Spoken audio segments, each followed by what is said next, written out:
last presentation, and then voting will be available in your event app. Our last presentation is a company called Serrano. Serrano AI is the first conversational interaction platform that recognizes and responds to the nuances in a conversation. Rather than provide a checklist or a script, their software provides insights into the priorities and thought patterns of customers so users can improve their conversations and relationships. Please welcome Scott Sandlin, founder and CEO of Serrano.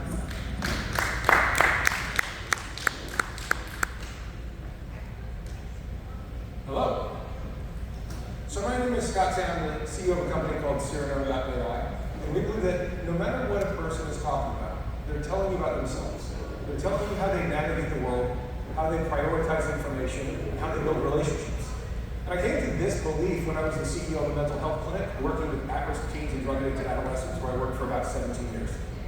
And while I was doing that work, I ran into what I truly believe is the biggest problem in America and the biggest crisis facing our community. And in my efforts to be part of the solution to that, my co-founder and I ran into and through one of the biggest limitations in artificial intelligence. This is not a problem slide. This is way bigger than that. This is a giant crisis. And there's a bunch of big general numbers, so let me make this simple. Go to Colonel Del Mar High School, go to El Toro, go to Newport Harbor High School, go to an average high school in America, and walk into any classroom at random. You're going to see 33 kids. 6 of them have considered killing themselves, and 3 of them have already tried. And I promise you can't tell which ones they are by looking at them. So that's my career. I spent years with this population trying to solve it. And I solved it any way I could. I built out a clinic, I got contracts with drug rehab centers. I ended up scaling, adding more employees, and then adding thousands of clinicians in continuing education hours, where we were teaching them this is how to help this population, and it wasn't good enough. These numbers doubled over 7 years, and then the next year got 20% worse. And that doesn't include the kids that end up falling between the cracks or getting off track or getting over or under medicated. It's a giant problem. So my co-founder and I said, we're going to build an AI system that's like a chatbot for therapy. It seemed like a simple thing, and then we ran into, what is the problem slide? Conversational AI is objectively bad. When you compare it to the advancements in other AI arenas, think supply chain, medical imaging, self-driving cars, AI could beat me in chess in the 90s. Why can't it beat me in an argument today? And it's because language is complicated. It's much more complicated than the other things, and where we've ended up is sentiment analysis, or auto summary, or keywords. These basic things are a 5th grade reading level and a lagging indicator, and that means it has pulled the conversation and the KPIs towards just management. It's what they could influence, and so they are building tools that optimize for managers, not for the person having the conversation. And that means your training data doesn't scale in the right direction. And when you really think about this from a clinical application, when you think of that training data, what you run into is there's a conversation and then a bunch of life happens before a result. So you actually can't train models off that. So my co-founder and I came up with a pretty straightforward solution. We built and patented a system that can start in commercial applications, that can take conversations that are happening or you in your own words, whether that's on Twitter, Slack, Instagram, in your Zoom, email, CRM, wherever you're talking, you can create an analysis, a report about how to understand you better, how to interact with you better, how to build a stronger relationship with you. And so that goes to LTV.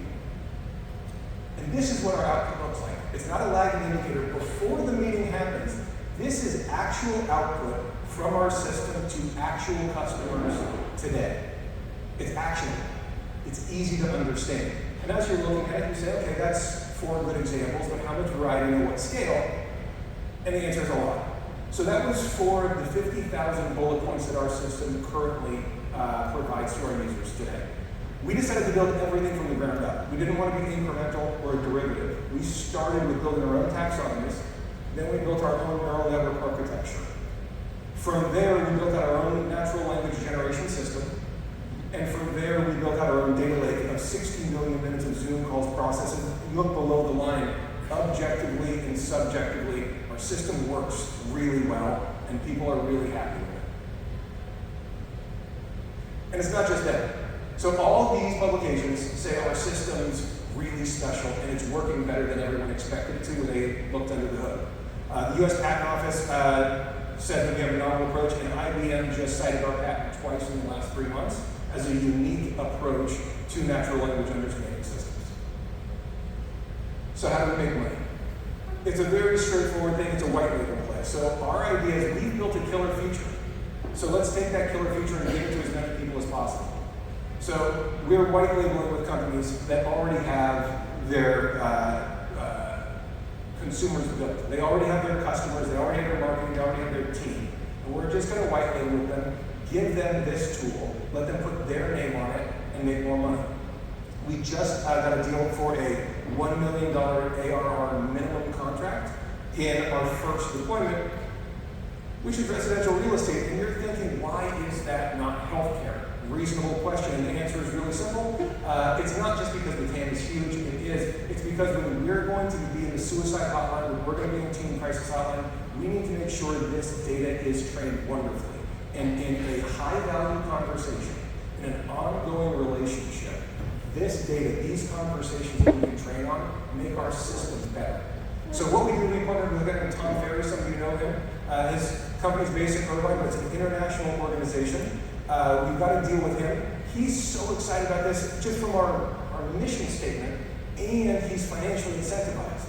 So in this week alone, we've had inbound phone calls representing over 200,000 real estate agents. We're rolling out with Tom to 25,000 people in his list this summer. So there's a huge opportunity for us there, and then we'll be integrating into the other CRMs. But once we do that, we don't stop in real estate. We hit all the related mortgage, title, escrow, insurance, financial services, and then we go to the next box. And these 4 boxes you see are sort of logical progressions, groupings. And the second one is healthcare. And in that second one, I'm really excited to say that last week we just got approved for a 250,000 family rollout in United Healthcare to Medicare and Medicaid families on device on a blockchain encrypted tablet. So they can do telehealth, and our system can help make those healthcare professionals more effective, which is measured in HCAP's insurance payouts. We have a thing that moves that needle today. And each of these 4 boxes represents conservatively in revenue to Cyrano, net of those white label revenue shares, $25 million in ARR 5 years after we launch each. And that looks like this. And worth mentioning is this is the understanding that we're optimizing for reducing our variable costs. We're keeping our OpEx as low as possible and having a very high revenue to employee ratio. And this is how we got there. So in 2020, we put 25,000 users on the Zoom tool in over a couple-month period. That shows the stability of our system. Then we did 2 small white-scale customers. That was to really work on that integration and that partnership. Last year, our patent was awarded. We worked with Kenobi Marketing. They were fantastic with us. And then we fully integrated deeply into all the email systems. So think your Outlook, your Office 365, your G Suite, all that. We're deeply plugged into those so that we can get months of data at a time out of anybody's account when they authorize it and approve it.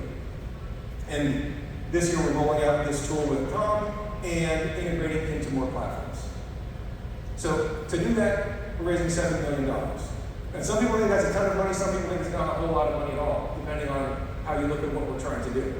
But I mentioned that $1.25 million we raised in a convertible note. We did everything I told you and more with about $1 million. And where the money's going is to in-housing some tech and building out channel partnerships. Because we have this amazing team of people, and I want to really emphasize something. We've given no advisory shares. This is a group of very successful, very smart, very busy people who believe in our mission and our methodology, and I talk to 2 or 3 of them every week. And they are already opening doors. They are already making introductions. They are already coaching us in important directions, and I'm really grateful for it, and they just deserve a shout out. Because our team is lean. My co-founder and I have combined 40 years plus in sales training and subconscious motivational strategies. And our VP of engineering has about 20 years in back-end and security ops. We have other people on the team that are part-time and not deserving to be on this slide today, but the use of funds is to build out this team, to build out a team that's going to allow us to work at the speed of the opportunity we have with the other strategic partnerships that we're building today. And when you think of competitive analysis, oversimplified, we are doing something that nobody else is trying to do. So the companies that you would think like Donald and Chorus might be our competitor are actually our target customer. Those are the people we want to white label with, partner with, and get their scale. So finally, with $7 million, we can build a sustainable company that profitably saves lives and helps the teen crisis and other vulnerable populations in America. We really are a dual impact company that I'm very proud of. We're white labeled, we are patented, and we're proven. If any of you want to see what our system can do, I'm happy to reach out to me. I get to cut it off somehow. And I would love to run an interview with you guys and have you get analysis of what our system can say. So that's me, and thank you very much.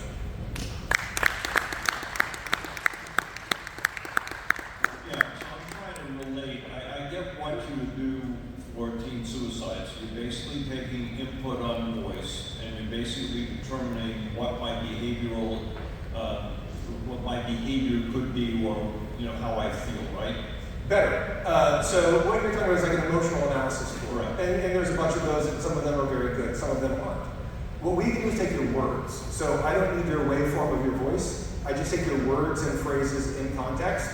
And from that, I can tell how you prioritize information, the presence or absence of logic, desire, commitment, your learning styles, preferences. We can measure you in about 56 different categories. And in that... All right, so let's take a look at Tom Ferry training. Okay, please. So somebody's going to call in to Tom Ferry, you're going to analyze the voice, and you're going to help Tom Ferry determine what the drivers of the sale would be potentially? Better. So that would require that person to initiate the conversation. So if you're a real estate agent and you're going to go on a high-value listing presentation, you want to sell a big, expensive home, before that meeting happens, before you've had any interaction with that person, you can take their LinkedIn feed, their Twitter feed, a YouTube interview that they were on. You can take that conversation anywhere you can get them in their own words, and you get a 2-page report on do this, not that. Got it. Okay.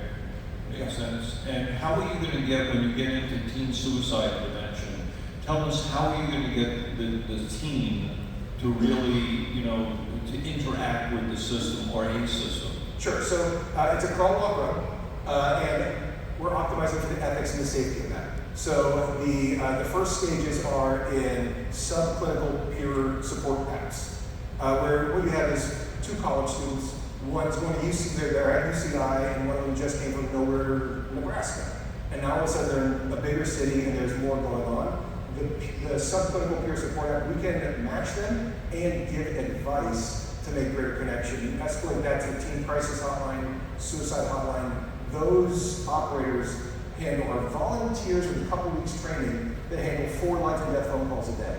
We want to be able to give this tool to them to augment their ability. And think of it as Tom's shoes. Every real estate agent we put on the system funds 1 teen crisis operator. And do you have any examples or beta tests with sales training you've done? Obviously, the why is the big sexy part, but how it has improved sales in the test you've done. Yeah, so one of the slides that had the numbers, we did a split test. It was 120 days in retail automotive. So we went on a car dealership for 120 days. Half the group got the tool, half the group didn't. We improved sales by 26% and decreased time to sale by 44%. And then in a B2B situation, we were able to predict with between 78 and 91% accuracy if the person was going to advance or not. So you knew as the operator when to cut a person loose or when to invest more resources into it. So in multiple sales environments, we've been able to, in both B2B and B2C, been able to move the needle dramatically. And are you going to be integrating this with video as another cue? Sure. So what we see is we are the words, and then there is the visuals, pupil dilation, micro gestures, and then there's the waveform. Yeah. We already have conversations going with that do the sound analysis. And we just got a company here that does the video, so we can be able to do what's called effective computing. And Is so that under Monet? Look at Monet. I will. Okay. Yeah, so think of it as triangulation just like GPS. Okay. Yep. I love it, and that's why one of the reasons I'm here. The only thing I'd say is if somebody wants to test its accuracy, obviously we're trusting that this works and that this output is relevant and helps things. How would they test it? How would people here test it? Sure. So we can do a free trial. We're happy to do that. We're an API first company. We want to partner with brands. We want to partner with people that can scale this. So there's a person here who says, hey, I want to try it. We'll put them on a free trial account for a month, 2 months, 3 months. We'll even put a couple people on their trial and let them actually kick tires, or we'll just give them a report on them. And what we found is when we give somebody a report on themselves, they are shocked with how can it know this about me. And once people see that, then they want to deploy it. Okay, one final question. How do you do can you do it in real time, let's say on a call from customer service? We can do it at the speed of transcription. Perfect. Yeah, I think we're out of time. Great presentation. Thank you.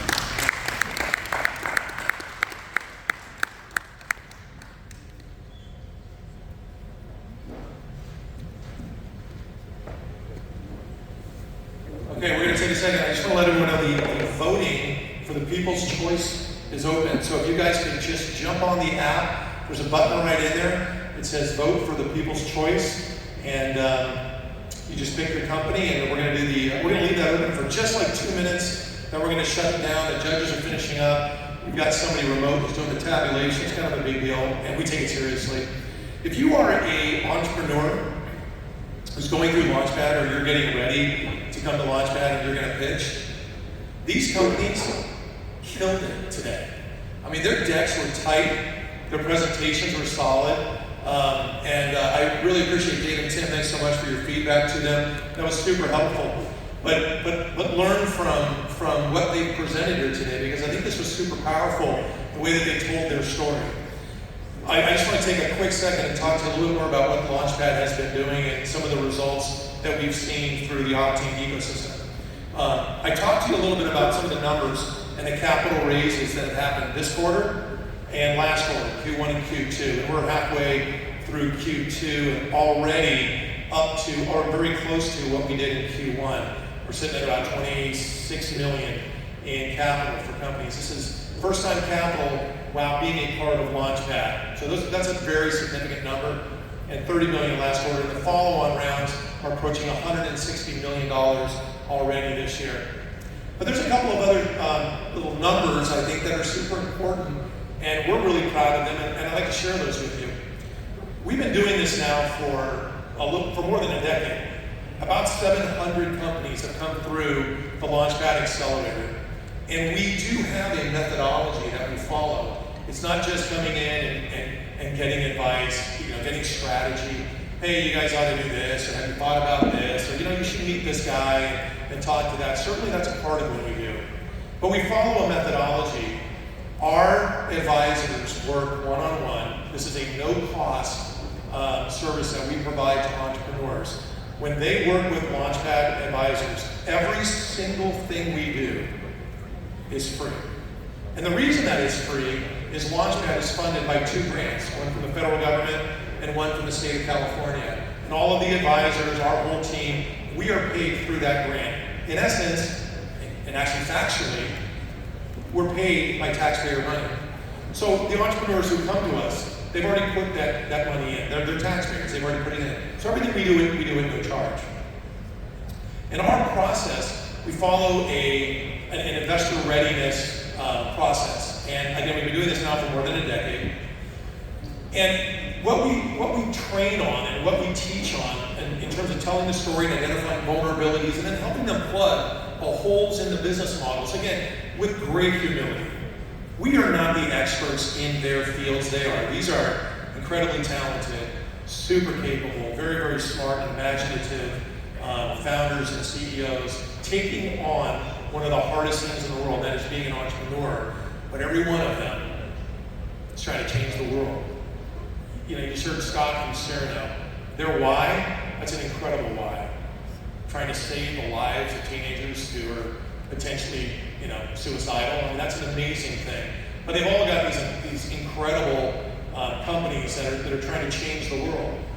And so we help them in things like their management team. We'll take a look at that, and if we can help add to that team by bringing on an advisor or helping them with operational management. We'll use our network, the Octane network, that is incredibly strong, and we'll share that with them. And then we walk through their financial model, their cash flow models. We'll help them with their go-to-market strategy. We have 7 grad students who work for the SBDC, and all they do is research at no charge for these companies so that we get market right, market opportunity, market research, who are your competitors. We'll look at comps, and we'll help them not only set, but defend that valuation so that it's not just a stake in the ground or a dart at a board, but actually something that makes sense, that's practical and rational when they go out into the marketplace. So we go through this whole process, and then we end, the crescendo of the accelerator is a panel presentation where we bring in our industry partners, folks from their domain, from their vertical, as well as from the investment community, who've never seen their presentation before. So objective, or actually subjective, but first time eyes looking at it. And in this panel, these participants will look at these companies, and they will grade them using a scorecard methodology on their perceived likelihood of commercializing and procuring capital. And then we produce an analytic report that shows them how they compare to every other company, 700 of them, that have gone on through the Launchpad Accelerator and gone on to raise capital, so they can see how do they rate management, how do they rate in their market opportunity, how do they rate in their business plan, the investment opportunity, how do they rate, how are they being perceived by the industry. So 700 companies have gone through this. We do about 60 to 80 a year. We'll probably do a little bit better than that this year, the number of companies that will make it through. We're pretty discerning. We'll get about 250 to 300 companies that will apply to the accelerator, and about 60 to 80 will actually make it to that panel presentation. But of the companies that have come through Launchpad, not this year or last year, 5 years or 10 years ago, 82% of Launchpad companies are still in business today. And that is a remarkable statistic, and we're super proud of that. And again, that's coming out of this ecosystem, this neighborhood, if you will. So thank you guys for what you do. Thank you for supporting these companies. It's incredibly impactful. Your opinions, your views, your perceptions, your willingness to help, your willingness to network and connect, your willingness to share resources, your willingness to support Octane and come to events like this and stick it out to the end of the day when you're exhausted and support these guys. It's an awesome commitment, and it helps them, and I know they appreciate it so much. And again, I just want to shout out to David Friedman from Tech Coast Angels, Tim Smith from Coldwell Banker. Thank you guys so much for taking the time to give this feedback and help them. So we have 2 awards, and I'm going to see, are they done? Let me see, where's Kara? We're good to go? Okay. So I'm going to bring up Rama. She's going to announce the winners. Thank you guys for voting, and thank you again, judges, for doing that. You guys, we'll do this quick award, and then we'll let you go and do some networking before you take off. Thank you guys so much.